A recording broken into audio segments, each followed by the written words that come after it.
नमस्कार, माझे नाव गौरी बिचवार आहे. माझ्या शाळेचे नाव जिल्हा परिषद माध्यमिक शाळा पानकनेरगाव आहे. मी इयत्ता 7वी मध्ये शिकते. मी तुम्हाला एक पुस्तकाची माहिती सांगत आहे. या पुस्तकाचे नाव आहे मुखाचा पाऊल 4 व या पुस्तकाची किंमत 50 रुपये आहे. या पुस्तकाचे लेखक सुहास शिरवाडकर आहेत व या पुस्तकात एक त्रिगुण नावाच्या मुलाची गोष्ट आहे. एक त्रिगुण नावाचा मुलगा होता. त्याला नृत्य करायला खूप आवड होती. त्याला नृत्य करायला खूप आवड होती. त्याला सगळा दिवस फक्त नृत्य करायला लागत होता.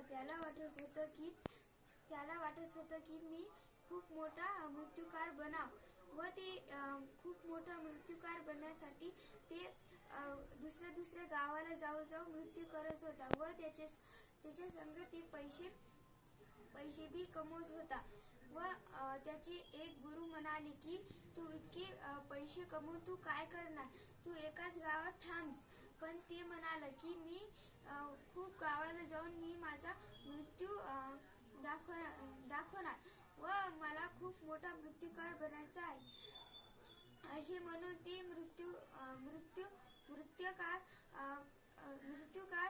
ते बाहेर गावी जाऊ लागला व ते खूप बाहेर गावी गेला आणि त्याने खूप नृत्य केले व त्याला एका जागी ते एक गाव त्याला खूप आवडले व ते गाव त्याला इतके आवडले की ते 2-4 महिने तिथेच थांबला व तिथे त्याने खूप नृत्य केले आणि दुसऱ्या गावचे बी माणसं बाया तिथे नृत्य पाहायला येत होते व त्याचे नृत्य खूप त्याला आवडत होते. ते म्हणाले की तू इतका छान नृत्य कसं काय करू शकतो.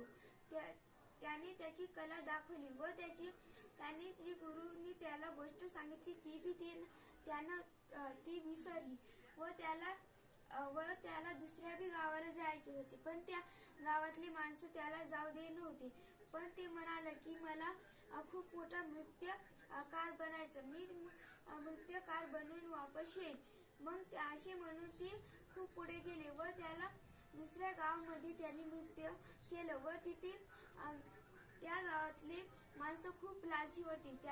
त्याला वाटत होतं हे नृत्य करून त्याला काय होईल, तसे करू त्याला तिथं काय त्याला राहायचं नाही वाटलं. मग ते त्या गावातून निघून गेला व दुसऱ्या गावात